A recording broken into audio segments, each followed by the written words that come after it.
Hi guys, this is Jim the Life Coach. In today's show, we've got Serena, who'll be doing another podcast on her journey of being a mother. So she'll be chronicalizing her journey from child 1 and child 2, which I'll put in 2 parts. So this is going to be part 1, and then part 2 will be uploaded soon. So you can get some tips if you're not a mother, and if you are a mother, then you'll maybe hear some stuff that you can relate to. But before we get to our podcast, I'd just like to say a big thank you to everybody who's been on the podcast already. Obviously, I couldn't do this without you. And also, I want to thank the people who haven't had their shows up on the podcast just yet. But sit tight, don't worry, it's all coming. It's all got to be chronicalized and done in a certain order. Can't have any havoc around here. But if you like what you're hearing so far, you love the topics, and you want to maybe inject your own topic, then you can email me on gmthelifecoach336@gmail.com. That's gmthelifecoach336@gmail.com. All right. So let's get on to this podcast, and just letting you know that I am GM the Life Coach. Hi guys, this is GM the Life Coach. You can find me on Spotify, Speaker.com, Instagram, Facebook, and YouTube, and various other places that we're going to be putting loads of stuff up on. Right now I am chilling with my lady, my good friend Serena. We known each other for a long time. How you doing? I'm fine. Good.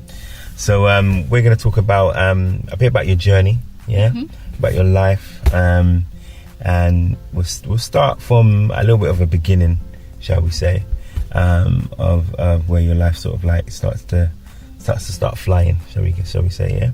So you've got 2 daughters. Yeah. Lovely daughters, may I add? Lovely daughters. Thank you. So how old were you when you had your first daughter? Well, I was 22 years of age when I had my first daughter, which at the beginning I was devastated. I cried for 4 hours. I left work early because they thought I was ill. Yeah.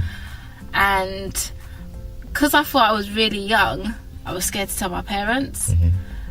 But I had to tell my mum first, because I knew she would be the one to say, oh, like, it'll be all right. But she wasn't. She was like, you need to tell your dad.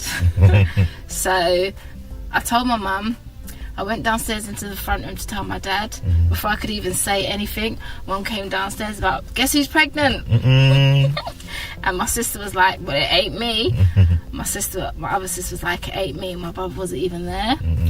And I was just sitting there twiddling my thumbs like a little kid. And my dad said, well, you're old enough to do what you did, so you're old enough to have a kid. But I wasn't even that young. It's not like I was 16 or 14 or whatever. I was 22 years of age, but I was still scared to tell my parents that I was pregnant.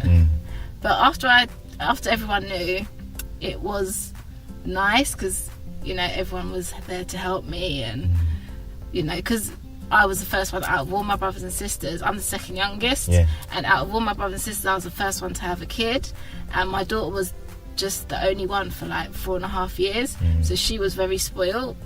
I didn't spoil her, because I don't believe in spoiling children. But my mum did, my dad did, my sisters did. And because I was I thought I was young.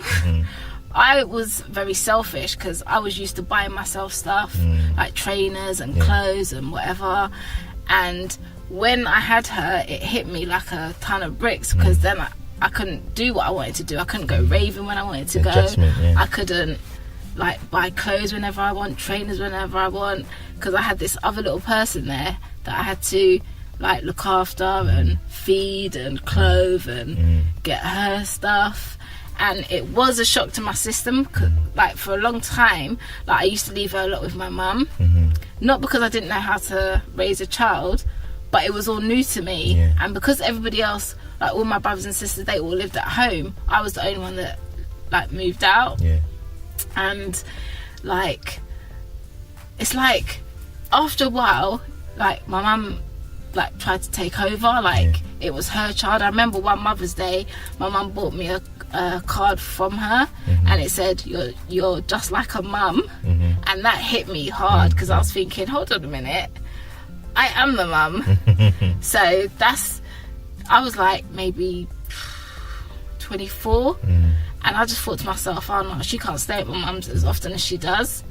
But because I was in like hostels, I was in bed and breakfasts, I moved around like 6 times by the time I had her, and by the time she was 3, and then I got a permanent place.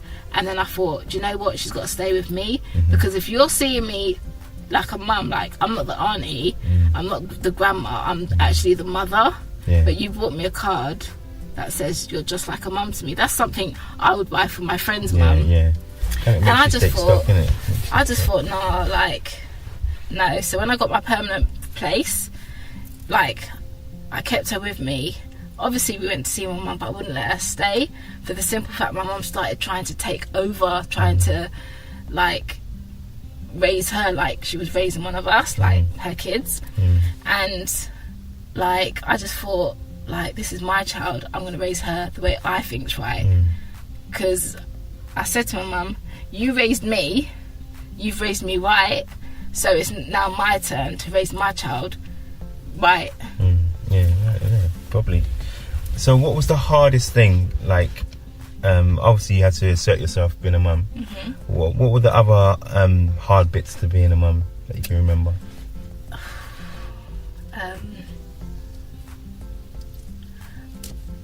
The hard bit I found was trying to balance working and looking after her, because obviously I've always worked, but then when I had her, I didn't work for like a couple of years, because I didn't know like how I was gonna like put her in nursery, pay for the nursery, plus be going to work. And the times that she would go nursery, like I had to find somebody to pick her up, because she was, I could only afford half day basically. So I'd always have to juggle finding somebody to pick her up, if they couldn't, what am I gonna do? And I found that very stressful and very hard, because obviously like you can't rely on somebody all the time, and because her dad wasn't around as much, like I couldn't rely on him to pick her up. So I'd have to ask like my mum or my sister, or my dad done it quite often, and sometimes they couldn't do it for whatever reason, but then I would have to like either not go into work or call in sick or whatever, so that I could pick her up, because it was just her. She had no younger siblings or cousins or anything to even play with or anything, so it was just her. So nursery was a good thing for her, because there was other kids there and she could play with them and interact and, you know, learn those social skills. But I found that quite stressful, because a lot of the times I used to think that, I can't go to work because there's no one to pick her up, and I didn't want her to miss out, because she loved nursery, innit? So she liked it a lot. So I just thought, okay, I'll just not go into work. Then I just stopped working, because it was easier. I found it easier for me to pick her up and bring her. So yeah, that was a bit difficult, but then eventually I balanced it out. She got older, balanced it out, went to work, she went to school. So for when she started school, it was a lot easier, because she could go breakfast club, I can get into work. She'd go after school club, I'd pick her up. So when she went to school, it felt a lot easier to manage working and being a parent basically, and looking after her. So what was would you say is the biggest change from, say, finding out you're pregnant to then getting to the point where you're saying now where she's now going to school, you're starting to get a system going on, so to speak? Like, what was the biggest change in you, did you find? Well, there wasn't a massive change in me. The massive change was her, because you know, like, if I had brothers and sisters that had kids, maybe I would have found it a lot easier, like, because I would have looked after my nieces or done whatever. But because she was the only one, everyone just was like into her. She's even spoiled now. She's 16, and my mum and my sister still spoil her. But the biggest change was actually carrying her for 9 months and having her, even though I wasn't in labour for very long, but the process of having her was a big it's like a big change. Like everything changes, like your attitude changes, your mindset changes, like you see this little person that you've got to look after and protect and nurture and teach, and like I think that's the biggest thing. It's not even how you've changed, it's your child that changes you, because you've got to do these different things that you've never done before. And you don't know, like nobody knows what a good parent is. You just got to do your best as you think. Like how you raise your kid is how you raise your kid, not how your mum raised you, even though some of those aspects will come into place. But it's like, because there's things that my mum done when we were younger that I don't agree with. Like I never ever slapped my child. I've shouted at her and that's enough. Like my mum would beat us basically, but I never ever thought that was right.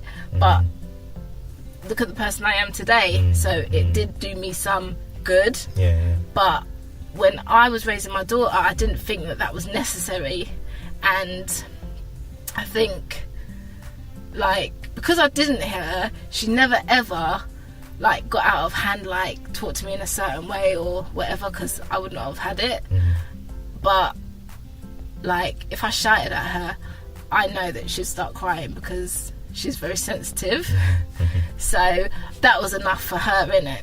But I find that, like, as a parent, you got to raise your child as you feel fit, because there's no right or wrong answer. However you want to raise your kid, that's your prerogative, that's your choice. Whether you're doing a good job or not, then you know, you will never know whether you're doing a good job or not. But I've had a lot of people tell me that I'm a very good parent, so hopefully I hope that's true. And to be fair, my daughter's a really good girl. She's not rude, she's very polite, she's got manners. Her friends' parents love her. Like they're always like, oh, Casey's welcome here anytime, she's such a lovely child, you've done a good job with her. So I feel proud of myself, considering I was a very selfish person. And I like hearing the fact that people think that I'm a good parent, because it makes me feel like I've done a good job.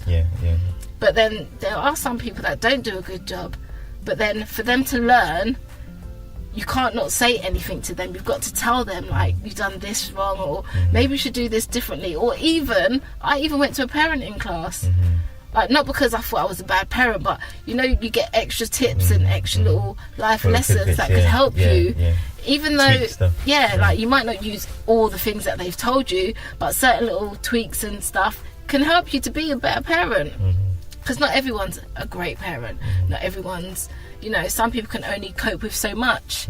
But doing the parenting course, I learned a lot. Not that I've used any of it, but you know, it gave me, like, I can use them, like, because I can use them with my other daughter. Not that I do, but I could. You know, you could put in place these little things. But personally, I think the best thing you can do is just teach your child, nurture them, tell them that you love them, because I don't think parents say that enough. Give them words of encouragement. Like, she's doing her GCSEs now. Every day she goes to school, I say, good luck, just do your best, don't worry about it, just make sure you read the questions, read them twice if you have to. If you don't know the answer, go to the next one and come back to. I tell her all this every day. And then in the evening when she comes home, I was like, how's your exam?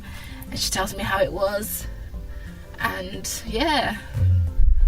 she seems like she's doing well, so I'm proud of that. Fingers crossed.